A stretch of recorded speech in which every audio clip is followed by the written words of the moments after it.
कर दो।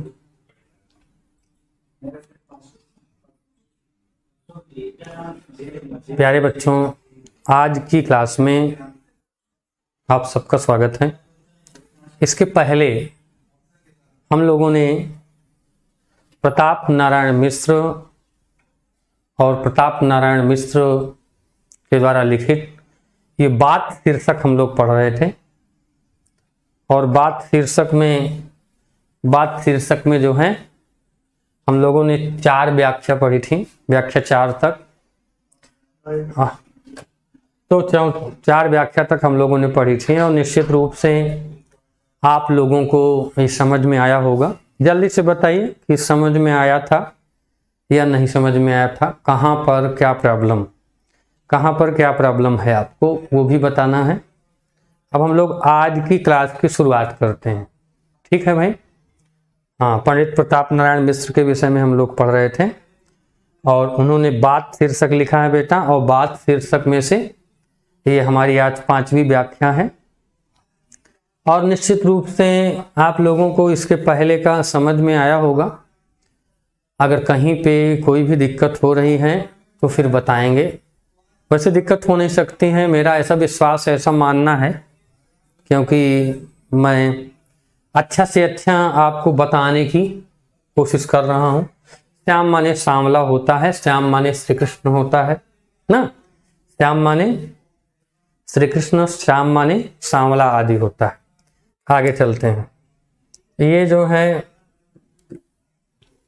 कहते हैं, आज जो बात कल ही स्वार्थांधता के वश में हुजूरों की मर्जी के मुवाफिक दूसरी बातें हों जाने में तनिक भी विलंब की संभावना नहीं है। क्या कह रहे हैं? आज जो बात है, मतलब हर चीज जो आज है वो कल नहीं हो सकती, कल है जो आज नहीं हो सकती है। स्वार्थ अंधता क्या होता है बेटा? स्वार्थ अंधता माने स्वार्थ में अंधा। स्वार्थ माने क्या होता है? स्वार्थ माने होता है अपने कल्याण के लिए, अपने हित के लिए। दो स्वार्थ दो शब्दों से मिलकर बना है, स्व और अर्थ। इससे मिलकर के क्या बना है? स्वार्थ बना है। तो स्वार्थ का मतलब क्या है कि केवल अपने ही हित के लिए, अपने ही कल्याण के लिए हम लोग क्या करें? परेशान हों, कार्य करें, और बस हुजूरों की मर्जी माने बड़े लोगों की मर्जी। मर्जी का मतलब होता है इच्छा, चाहत और जैसी कामना हो उसकी बात कर रहे हैं। मर्जी के मुआफिक, मर्जी के अनुसार दूसरी बातें हो जाने में, माने जो हम नहीं चाहते हैं, जो हम क्या करते हैं, हमारी मर्जी में नहीं है, जिसको हम नहीं चाहते हैं, वो अगर हो जाता है, अगर वो हो जाता है तो क्या हो जाता है? जाने में तनिक भी विलंब की संभावना नहीं है। भाई आज जो बात है, अगर हम स्वार्थ के वशीभूत होकर के, पूरे वाक्य को ध्यान से सुनिएगा, कि अगर हम स्वार्थ के वशीभूत होकर के किसी कार्य को करते हैं तो क्या होता है? जो हम परिणाम चाहते हैं, जो हम रिजल्ट चाहते हैं, वह रिजल्ट नहीं मिलता है, बल्कि उसके विपरीत रिजल्ट मिलता है। कब? जब हम किसी कार्य को स्वार्थ के वशीभूत होकर के कार्य करते हैं। अभी गीता में भी यही बात लिखी गई है। गीता में क्या लिखा गया है? कह रहे हैं कि कर्मण्येवाधिकारस्ते मा फलेषु कदाचन। कर्म और फल की बात कर रहे हैं। तो भगवान कृष्ण कह रहे हैं गीता में कि कर्म में तुम्हारा अधिकार है, फल में कभी नहीं। इस बात को जिस तरीके से मैं आपको बता रहा हूं, थोड़ा सा ध्यान दीजिएगा कि कर्म में अधिकार का मतलब ये है, अगर आप कर्म करेंगे, अगर आप अपना कर्म करेंगे तो निश्चित रूप से क्या करेंगे? अगर अपना कर्म करेंगे तो फल तो बेटा मिलना ही मिलना है। अच्छा, जब हमारा कर्म के बजाय फल पर ज्यादा हमारा जब क्या हो जाएगा, टारगेट हो जाएगा, हमारा दृष्टिकोण हो जाएगा, हमारी क्या हो जाएगी, हमारी रचना हो जाएगी। हमारा जब दृष्टि केवल फल पर डिपेंड हो जाएगी, उसी तरफ हम ध्यान देने लगेंगे, तो हमको क्या करना है उस तरफ हमारा ध्यान नहीं जाएगा। तो क्या करना है भाई, हमें अगर हमने दूसरी बात की तरफ ध्यान दे दिया, अर्थात फल की तरफ ध्यान दे दिया, तो हम कर्म अच्छी प्रकार से नहीं कर पाएंगे। तो इसीलिए कह रहे हैं कि बस ये हुजूरों की मर्जी है, उनकी मर्जी के मुआफिक है। कहते हैं ऐसी संभावना नहीं है, लेकिन क्या है, ऐसा कोई भी लड़ाई झगड़ा या क्या करने के मतलब विलंब, किसका विलंब हो जाने पर, दूसरी बातों पर विलंब हो जाना, अर्थात जो हम नहीं चाहते हैं वो हो जाता है। यद्यपि कभी कभी अवसर पड़ने पर बात के अंश को कुछ रंग ढंग परिवर्तित कर लेना नीति विरुद्ध नहीं है।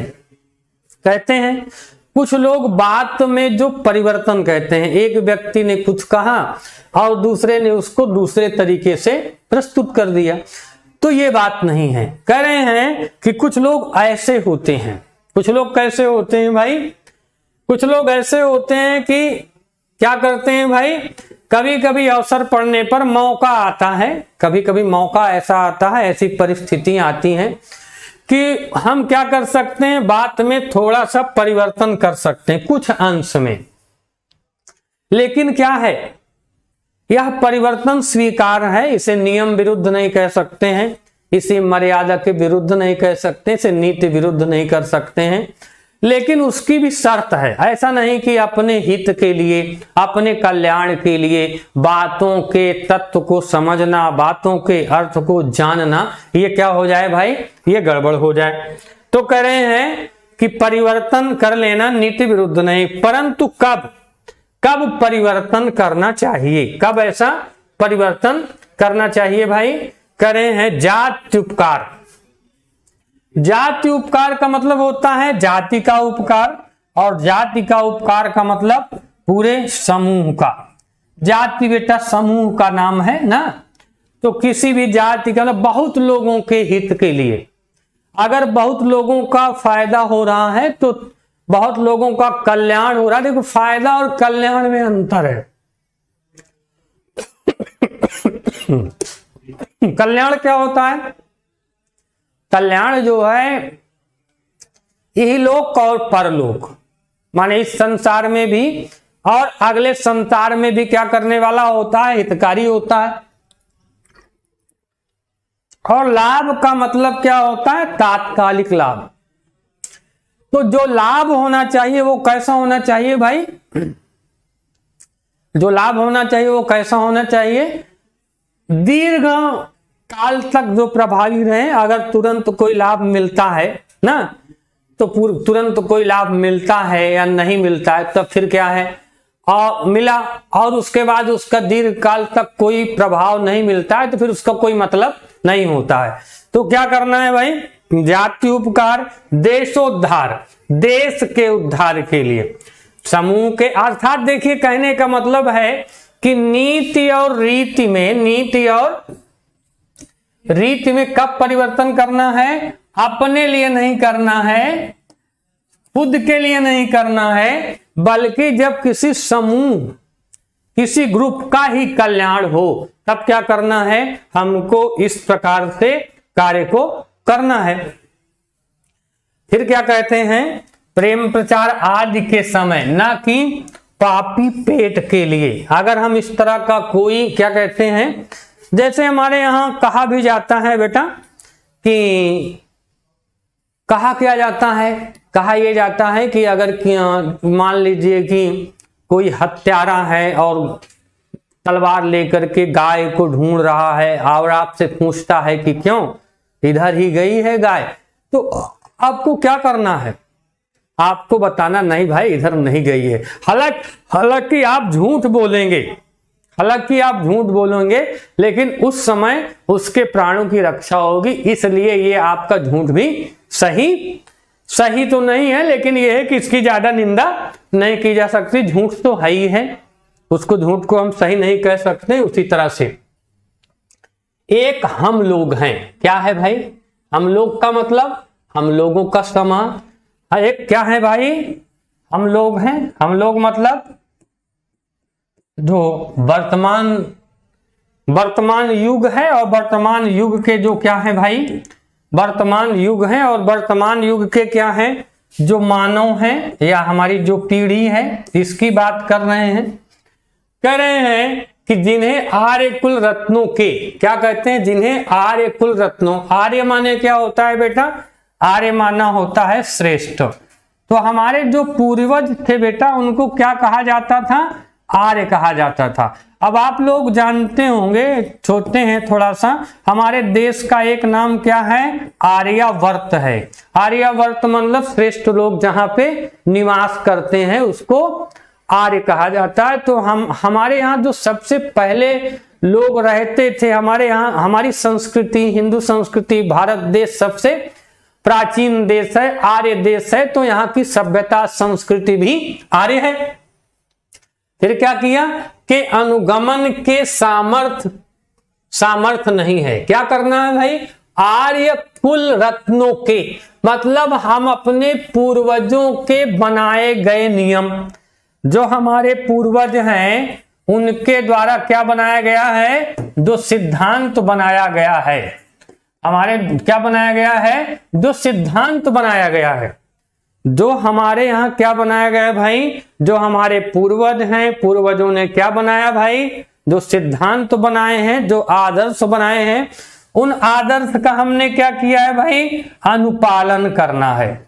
भाई अगर आपके पिता ने, आपके माता ने, आपके बुजुर्गों ने, आपके देश ने कोई अच्छी परंपरा बनाई है, कोई अच्छी परंपरा बनाई है, तो क्या करना होगा बेटा, जब अच्छी परंपरा बनाई है तो उसका हमें क्या करना होगा, पालन करना होगा और उसी के अनुसार चलना होगा।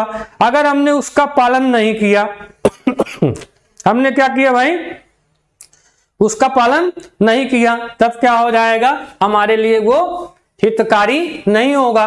तो जो हमारी क्या करता है, उन्हीं का अनुगमन, अनुगमन का मतलब, अनुगमन दो शब्दों से मिलकर के बना है, अनु और गमन। तो अनु माने होता है बेटा पीछे, और गमन माने होता है चलना। तो यहाँ पे पीछे चलने का मतलब है कि जो हमारे पूर्वजों ने क्या कर दिया है, जो हमारे पूर्वजों ने परंपराएं बनाई हैं उसका हमें क्या करना है, पालन करना है, उन्हीं को पकड़ करके चलना है। अगर हम कोई ऐसी नई परंपरा बना लेते हैं जो श्रेष्ठ है समाज के, अपने लिए नहीं कि अपने लिए अच्छा बस वही नियम बना लिए, जिससे समाज का हित हो, जिससे देश का हित हो, वही सबसे अच्छी परंपरा, अच्छी रीति, अच्छा आचरण माना जाता है। ठीक है बेटा। फिर क्या कर दिया, हिंदुस्तानियों के नाम पर कलंक लगाने वालों के, क्या कर दिया भाई, हिंदुस्तान। हिंदुस्तान का क्या है, जैसे अभी आपको बताया कि हमें आर्य देश कहा जाता रहा, एक सभ्य देश कहा जाता रहा। अब हमने क्या कर दिया है, अपने आचरण से, अपने व्यवहार से, अपने कार्य से क्या कर दिया है के मार्ग पर कलंक लगाने वालों के। कलंक लगाने वाले का मतलब यह है धब्बा लगाना। धब्बा कैसा लगाना, आचरण पर धब्बा लगाना, चरित्र पर धब्बा लगाना, कार्य पर धब्बा लगाना। कलंक का मतलब धब्बा, धब्बा का मतलब कलंक, और कलंक का मतलब अपकीर्ति भी कर सकते हैं, अपयश भी कह सकते हैं। ठीक है ना। लगाने वालों की भी सहमार्गी बनने में घिन आती है। अर्थात क्या है, अगर कोई क्या करता है, गंदा आचरण करता है, कोई क्या करता है भाई, गंदा आचरण करता है या दूषित आचरण करता है, तो हमें भी गंदा आचरण या दूषित आचरण नहीं करना चाहिए। अगर कोई क्या करता है भाई, गंदा आचरण या दूषित आचरण करता है, तो हमें भी गंदा आचरण अथवा दूषित आचरण नहीं करना चाहिए। ठीक है भाई, समझ में आ रहा है। किसी को कहीं पे कोई दिक्कत, जल्दी से बताइए। अगर आपको समझ में आ गया तो फिर मैं आगे चलना हूं। और क्लास को थोड़ा बेटा शेयर कर दिया करो, जिससे ज्यादा से ज्यादा बच्चे पढ़ सकें। चलिए बताइए।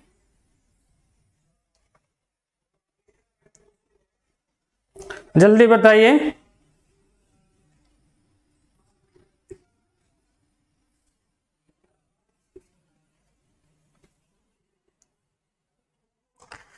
हाँ बेटा, ये बात तो सही है कि बुराई को अच्छाई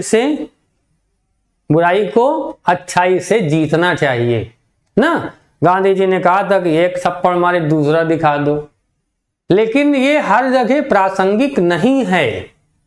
ऐसा नहीं कि बिल्कुल इसी से आपका जीवन चल जाएगा। ये जीवन बड़ा विचित्र है, जीवन बहुत विचित्र है। जीवन जीने की कला अलग है जीवन जीने की कला अलग है, जीवन में जो घटता है वो अलग है। तो मनुष्य का जीवन क्या होता है भाई? शिक्षा का जीवन होता है। बहुत कुछ वो क्या करता है? सीखता रहता है, नई नई सीखना, नई नई चीजों से, नए नए अनुभवों से। इसीलिए क्या कहता है, इसीलिए क्या कहा जाता है कि अनुभवी जो होता है वो सबसे ज्यादा पढ़ा लिखा होता है। ना हम लोगों के यहाँ कहावत है, लोकल एरिया में कहा जाता है कि 100 पढ़ा और न 1 कढ़ा। कढ़ा का मतलब क्या होता है? कढ़ा का मतलब जिसको जीवन का अनुभव हो, जिसको किसका अनुभव हो, पढ़ा हो चाहे ना पढ़ा हो, लेकिन जीवन का अनुभव होना चाहिए। और जीवन का अनुभव जो है पढ़े लिखे लोगों से भी बहुत आगे होता है। क्या है, हम तो पढ़े हैं लेकिन अपने अपने जीवन में अनुभव नहीं किए तो फिर उसका कोई मतलब नहीं निकलता है। खैर चलिए ठीक है। इससे यह रीति अंगीकार कर रखी है। क्या कर दिया है? यह रीति। रीति का मतलब फिर बता दिया मैंने, परंपरा। और अंगीकार करने का मतलब क्या है? स्वीकार कर लेना। क्या कर दिया है भाई? अंगीकार कर लेना का मतलब ये क्या हो जाता है? अंगीकार का मतलब क्या होता है? स्वीकार कर लेना। फिर कर दिया कि चाहे कोई बड़ा बतकहा अर्थात बतूनी कहे, चाहे यह समझे कि बात कहने का भी शऊर नहीं है। कह रहे हैं कि इसके अलावा कोई कुछ भी कहे, कैसे भी कहे, कोई कुछ भी कहे, कैसे भी कहे, चाहे ये कहे कि बहुत ज्यादा बोलते, लेखक कह रहे हैं कि ये प्रताप नारायण मिश्र जी कह रहे हैं कि चाहे हमको कोई क्या कहे, कह दे कि बहुत ज्यादा बोलता, हर चीज में आदर्श, हर चीज में सिद्धांत, मुझसे उससे मतलब नहीं, जिसको जो कहना है कहे, हम अपना काम जो है बहुत ढंग से और जरूरी ढंग से करेंगे। बतूनी का मतलब रहता है बहुत बोलने वाला कहे। और चाहे ये कहे कि अपनी बातों का कहने का क्या है? ढंग नहीं, सहूर। सहूर एक शब्द होता है जो मतलब तरीका, ढंग, रीति, जिसको नहीं पता होती है, या कह सकते हैं कि मंद बुद्धि है, बेबुद्धि है, अपनी बात को कहने का उसको ढंग भी नहीं मालूम है। ठीक है बेटा, समझ में आ रहा है ना? और जहां ना समझ में आएगा बताइएगा। किंतु अपनी मत के अनुसार ऐसी बातें बनाते रहना चाहिए। क्या कर रहे हैं? जहां तक हमारी बुद्धि काम करे, जहां तक हमारा विचार काम करे, हमें क्या करना होगा भाई? इसी प्रकार का कार्य करना होगा। इसी प्रकार की क्या करना होगा भाई? आचरण करना होगा। आगे कह रहे हैं जिनमें कोई न कोई, किसी न किसी के वास्तविक हित की बात निकलती रहे। क्या करना है भाई? हमको जो बात करनी है वो क्या करना है? अभी बात की गई थी कि समाज के लिए ना, समाज के लिए या समूह के लिए, एक लोगों के लिए, अपने कल्याण के लिए नहीं।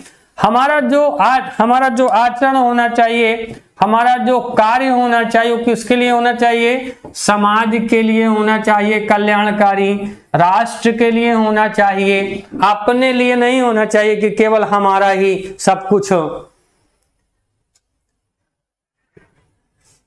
अच्छा, भोजपुरी में बोलते हैं सहूर। नहीं बेटा, ऐसा होता है कि भोजपुरी तो ठीक है, भोजपुरी में बोलते हैं, लेकिन हमारे यहाँ भी गांव में भी बोलते हैं ना। अब जैसे यहाँ लिखा है सहूर, लेकिन बोलते क्या है? जैसे आपने लिखा है ना, बोलते हैं सहूर। क्या बोलते हैं? सहूर बोलते हैं। हमारे यहाँ बोलते हैं लोकल में ना, लोकल में भी बोला जाता है। तो इसलिए भी कह रहे हैं, आगे चल रहे हैं आगे भैया, कि जिसमें कोई न कोई, किसी न किसी के वास्तविक हित की बात निकल सके। क्या करना है? सहूर माने, ये देखिए लिखा भी है बेटा, सहूर माने ढंग, रीति, तरीका ना। अब अगर कहीं पे किसी को कुछ बोलना है तो बता दो। ठीक है बेटा, कहीं पर किसी को कुछ पूछना है तो पूछिए, कहीं पर किसी को कुछ पूछना है तो पूछिए। ठीक है, बोलो भाई, कुछ पूछना है तो पूछ लो बेटा, फिर आगे चलते हैं।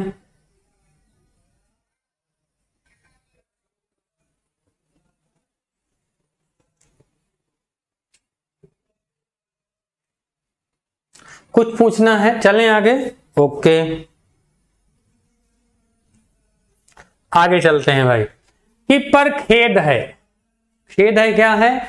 खेद है माने दुख है, तकलीफ है, पीड़ा है कि जो हम चाहते हैं ना, जो हम चाहते हैं वो नहीं हो पाता है। जब तकलीफ होने का क्या करोगे? मैं इलाहाबाद से हूं ना, मेरा मूल जो है निवास स्थान, जन्मभूमि कहाँ है? कौशाम्बी में है ना, मेरी जन्मभूमि कौशाम्बी की है और मैं इलाहाबाद में ही रहता हूँ काफी दिनों से इलाहाबाद रहता हूँ, यहीं से पढ़ा हूँ और यहीं से पढ़ा रहा हूँ। ठीक है ना, बस और क्या है इसके अलावा? तो चलते हैं। कह रहे हैं कि पर खेद है, पर कष्ट है जी, कि हमारी बातें सुनने वाले उंगलियों पर गिनने भर को हैं। हमारी बात को माने जो हम बातें कहते हैं, जो हम बता रहे हैं, जो बताने का मतलब क्या होता है? जो हम समझा रहे हैं या कह रहे हैं, या लिख दीजिए कह रहे हैं, या लिख रहे हैं, या क्या कह रहे हैं? बता रहे हैं। अरे यार, जो हम क्या करते हैं? बताते हैं वो। ठीक है ना। अब आप देखिए, आप देखिए, अरे यार पढ़ाई करोगे कि क्या करोगे? हमको पढ़ाई करना है, ये सब हम नहीं जानते। तो क्या कर रहे हैं? सुनने वाले उंगलियों से पर ही देखने को मिलते हैं। करें इससे बात बात में बात निकलने का उत्साह नहीं होता है। क्या कह रहे हैं? कि बात बात में माने छोटी छोटी बातों में क्या हो जाता है? बात निकल जाती है, कुछ कह जाते हैं। क्या कहा? कि बात बात में क्या हो जाता है? हम अर्थ नहीं निकल जानते हैं, निकालने का उत्साह नहीं होता है। जब बात निकलेगी तो क्या हो जाएगा? उत्साह कम हो जाएगा। उसके बाद क्या है? अपने जी को क्या बने बात, जहां बात बनाए न बने। कह रहे हैं जहां पर क्या हो जाएगा भाई? क्या कह रहे हैं? जहां पर हमारी बात न बने, जहां पर हमारी बात न बने, जहां पर हम अपनी बात का प्रभाव, बात का असर न डाल सकें जहां तक बात का असर, बात का प्रभाव न डाल सकें, उसको क्या करना होगा? ये क्या करना होगा भाई? हम उसको क्या कहेंगे?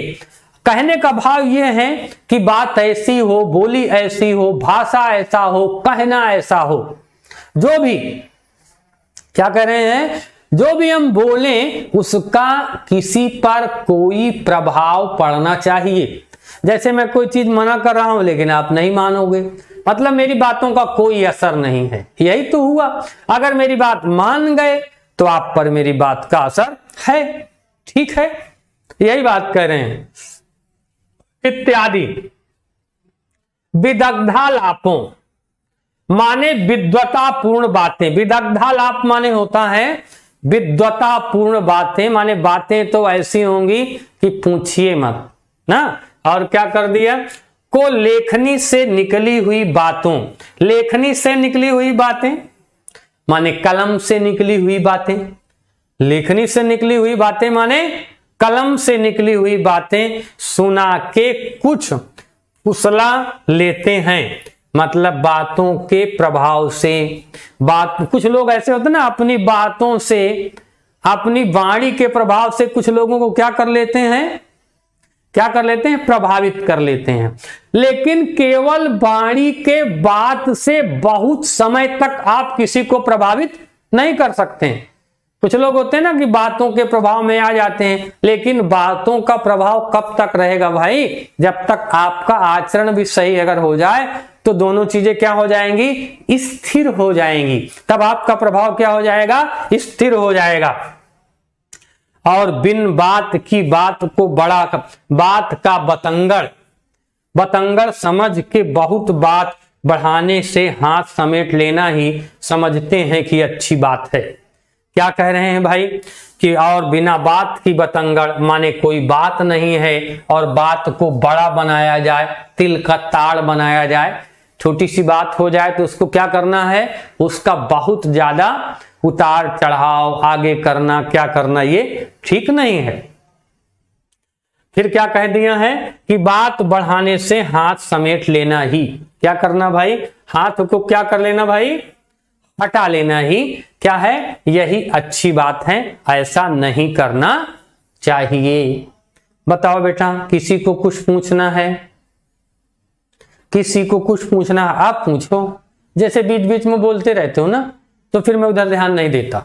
जब पढ़ा चुकता हूं, फिर एक स्लाइड खत्म हो जाती है, फिर आपको जो डाउट तो उसको पूछ लीजिए, तब तो मेरे भी समझ में आती है, उसका जवाब भी हो जाएगा ना। और बीच बीच में ऐसे ऐसे बोलते रहेंगे तो कैसे समझ में आएगा?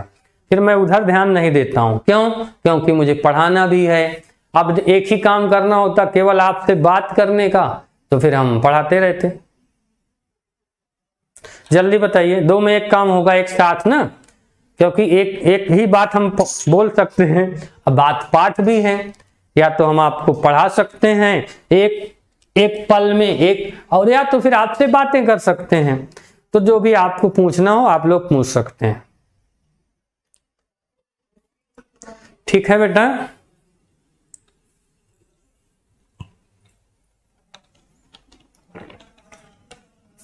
बताइए।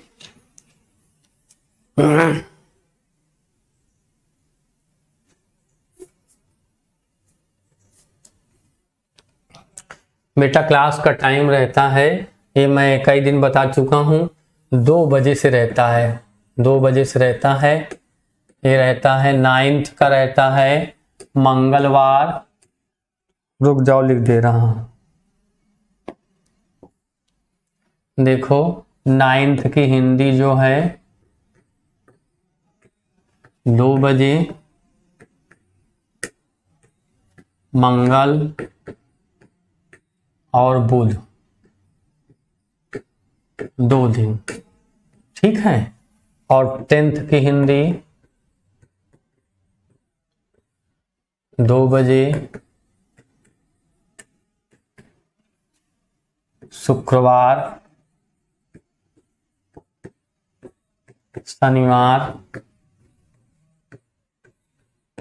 और रविवार। ये जो है 3 दिन ये रहते। अब क्लियर हो गया? अब सबको पता चल गया ना? अब तो मैं पूछोगे, आज रोज आप लोग पूछते हो। किसी को कोई कंफ्यूजन है इसके विषय में, कब पढ़ाया जाता है? चलें फिर आगे। अब किसी को कोई कंफ्यूजन है तो बता दीजिए, बताओ। ठीक हो गया? किसी को कहीं पे किसी तरह की प्रॉब्लम हो तो बताइए। नहीं है ना? कि है? नहीं है कि है? जल्दी बताइए। अच्छा हाँ, अब मेरी बात आपसे, अभी बात हो रही थी जब मैं पढ़ा रहा था, तो आप लोगों से ये कह रहा था ना कि जो अनुभवी लोग होते हैं या वो ज़्यादा क्या होते हैं, उनका सम्मान करना चाहिए, उनका आदर करना चाहिए। और उसका कारण ये है कि वो पढ़े हो या ना पढ़े हो, लेकिन उनकी समझ जो है और परख जो है वो बहुत तगड़ी होती है। एक छोटी सी कहानी आपको बताएंगे। उस कहानी के माध्यम से 1-2 मिनट की कहानी है, उसको सुनेंगे। उसके बाद फिर हम लोग आज की क्लास को ख़त्म करेंगे। क्या हुआ कि एक बार जो है शादी हो रही थी, बारात जा रही थी। क्या जा रही थी भैया? बारात जा रही थी। तो उसमें युवकों का वर्चस्व था। युवकों को क्या था भाई? वर्चस्व था। युवकों ने ये कहा भाई ना, युवकों ने कहा कि इस बारात में कोई बुढ़ा नहीं जाएगा। जो बुढ़े जाते हैं ना वहां बहुत तामझाम करते हैं, इनको नहीं ले जाएंगे, है कि बुढ़ों को नहीं ले जाएंगे। अब समस्या खड़ी हो गई। अब युवकों का जमाना जानते हो, कौन सुनने वाला है? हाँ, सबने कहा हाँ भाई बढ़िया है, ठीक है, इस बार किसी को नहीं ले चलेंगे। चले गए। एक बुढ़ा ने सोचा कि यार ये जाएंगे कहीं और कहीं उल्टा सुल्टा काम कर दिए तो बड़ा बदनामी होगी। भले ही आपको ये लगता है कि बुजुर्गों का जो है वो नहीं होता है, लेकिन जब आप कहीं पे जाते हैं ना तो आपका परिचय का अगर कोई बुढ़ा आदमी पूछता है तो वो क्या करता है? आपके पापा का, चाचा का, बड़े पापा का या बाबा का, किसी न किसी से वो संबंधित नाम पूछता है उनके घर के हो, उनके कौन हो। आपकी पहचान ही उन्हीं से है, आपकी पहचान उनसे है और आपका अस्तित्व उनसे है ना। फिर क्या करना है? आपकी पहचान उनसे है, आपकी क्या है? व्यक्तित्व उनसे है। अब क्या किया? कोई गया नहीं। एक बुढ़ा छुप करके बक्सा वक्सा बंद करके, माने चोरी से गुप्त रूप से पहुंच गया। जब गुप्त रूप से पहुंच गया, अब जहां बारात पहुंची वहां लोगों ने देखा, अरे इनकी बारात में एक भी माने अनुभवी व्यक्ति नहीं है। बता रहा हूं, अब सुन रहो। तो क्या है? कोई भी अनुभवी व्यक्ति नहीं है। तो उसने कहा चलो ये सब ऐसे ही हैं। उन्होंने कहा क्या किया कि बढ़िया जो है, जैसे जब बारात में जाते हैं तो ना नाश्ता वास्ता मिलता है, खाने पीने का सामान। उन्होंने कहा ऐसा है कि ये शाम को ही आ गए हैं, सबको बढ़िया थाली लगवाया और थाली लगवा के कहा कि ले जाओ इनको खाना पीना दो। बेटा देखो ऐसा है कि यूपी बोर्ड की हिंदी, अब इतना ज्यादा कमेंट करते जा रहे हो प्रजापति, ऐसा लगता है सारी संसार को ही बना देंगे। अब मतलब पूरा कमेंट नीचे से ऊपर तक दिख रहा है। हाँ, कौन सी बुद्धि का प्रयोग करते हो यार? एक बार कह दिया, पहले बात तो सुन लो। एक बार कह दिया नहीं समझ में आया, एक तरफ से पूरा ऐसा लगता है धरती में यही है, अब इनके अलावा कोई नहीं है। तो क्या कहा कि क्यों परेशान है भाई? प्रताप नारायण मिश्र नाम है, कक्षा 9 की बुक है, बात शीर्षक है। अब बताइए इसमें क्या मैं बताऊं? सारी चीजें आपके सामने लिखा भी है, जहां पे आप पढ़ रहे हैं। जब भी नीचे आएंगे देखेंगे वहां पे लिखा है, एक एक चीजें लिखी हैं। बात शीर्षक है, प्रताप नारायण मिश्र लेखक हैं, 5वां लेक्चर है। अब बताइए इसमें क्या परेशान है? आप अगर रेगुलर क्लास करेंगे ढूंढेंगे मिलेगा ना। अच्छा, प्रॉब्लम ये है कि हर प्रकाशन की अलग अलग बुकें होती हैं ना। तो क्या करना है? अभी चलिए बात करते हैं जो कर रहे थे, फिर आप लोगों ने मेरी बात काट दी। चलो अच्छा ठीक है, अब आप लोग इसी तरह से पढ़ते रहिए, बढ़ते रहिए, जो कुछ पूछना है पूछिए। बीच में इसीलिए मैं कहता हूं कि जब पूछना हो कोई चीज तो जब मैं कहूं कि हाँ आप पूछ लो भाई, तब पूछ लिया करो, ये चीज जान लो। अगर हम कोई चीज बता रहे हैं आप बीच में उसको क्या करोगे? डिस्टर्ब करोगे तो वो चीज भी चली जाएगी, उसकी तारतम्यता चली जाती है। फिर ये अच्छा नहीं होता है, ना आपके लिए, ना मेरे लिए, ना पढ़ाई के लिए, ना लिखाई के लिए और ना क्लास के लिए अच्छा नहीं होता है। अब टीचर क्लास में पढ़ा रहा है, अब आप अपना ही धुन करते चले जा रहे हैं ना। समझ में आ गई बेटा? समझ में आ गई? किसी को कहीं पे किसी तरह की कोई प्रॉब्लम? ठीक है बेटा, चलते हैं फिर हम तो भाई अब चलते हैं आज की क्लास के लिए। आप सबको और सभी साथियों को ना बहुत बहुत धन्यवाद मेरे प्यारे बच्चों। सब के लिए सब लोग अच्छे से पढ़िए, अच्छे बच्चे बनिए, अच्छे नंबर लाइए। अपना नाम, माँ बाप का नाम और हम लोगों का नाम, सबसे पहले किसका नाम होगा भाई? सबसे पहले आपका नाम होगा ना। आपके नाम के बाद फिर माता पिता का नाम होगा। माता पिता के नाम के बाद फिर क्या होता है, जहां आप पढ़ रहे हैं फिर चैनल का नाम होगा ना, चैनल का नाम होगा। फिर चैनल के बाद तब कहीं मेरा नाम आएगा या मेरी पहचान बनेगी। सबसे पहले आपका नाम, सबसे पहले आप अगर अच्छा नंबर पाएंगे तो आपको, फिर उसके बाद माता पिता को कि बच्चों को बहुत अच्छे से पढ़ाया है। उसके बाद फिर क्या हो गया कि आपने कहाँ से पढ़ा है तो बताओगे कि जय महादेव विद्याकुल से पढ़ा है। फिर आपसे पूछा जाएगा कि भैया कौन कौन पढ़ाता है, तब वहाँ बताओगे कि हिंदी ये वाले सर पढ़ाते हैं, इंग्लिश ये वाले सर पढ़ाते हैं, या फलाना फलाना इस तरह से। हाँ, सब क्लास चलती है बेटा, बस केवल टाइम टेबल आप लोग देख लीजिए। जब टाइम टेबल देख लेंगे तो आपको पता चल जाएगा कि क्या है, कब कौन सी क्लास चलती है। बेटा रोज पढ़ाने के लिए इतनी क्लास चलती है, आप दिन भर तो क्लास चलती है। देखिए चैनल पे एक दिन में कितनी वीडियो अपलोड होती है, कितनी वीडियो, कितना क्लास चलती है। एक एक टीचर 4-4, 5-5 टीचर पढ़ा रहा है। कम से कम आप समझ लीजिए 25 क्लास चलती है, 25 क्लास चलती है, कम से कम 25 क्लास, 24 क्लास पर डे चलती है ना। और आप लोगों का दिन में स्कूल भी रहता है, नहीं तो सुबह से ही चला दिया करें, 7 बजे से लेकर चलाते रहे कंटिन्यू ना। इस तरह से भी तो होता है सारी चीज़ों को। भाई 9th भी पढ़ाना है, 10th भी पढ़ाना है, 11th भी पढ़ाना है, 12th भी पढ़ाना है, और उसके साथ साथ सब सब्जेक्ट पढ़ाने हैं ना। हाई स्कूल में 6 सब्जेक्ट, इंटर में 5 सब्जेक्ट, उसके अलग भी जो क्लास चल रही है वो अलग चल रही है। तो इस तरह से आप लोगों की सेवा में हम लोग बिल्कुल जुड़े हैं। आप लोग परेशान मत होइए, बस पढ़ते रहिए, बढ़ते रहिए। खैर आज की क्लास के लिए आप सबको बहुत बहुत धन्यवाद। परेशान मत होइए। और कुछ आप लोगों को नोटिस कल दी हैं मुकेश सर ने, उसको जरा ध्यान से देखिएगा। अभी बंद है ना, अभी बंद है।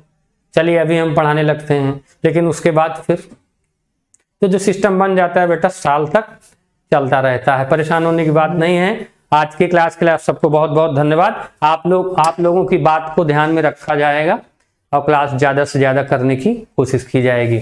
Okay, thank you, bye bye.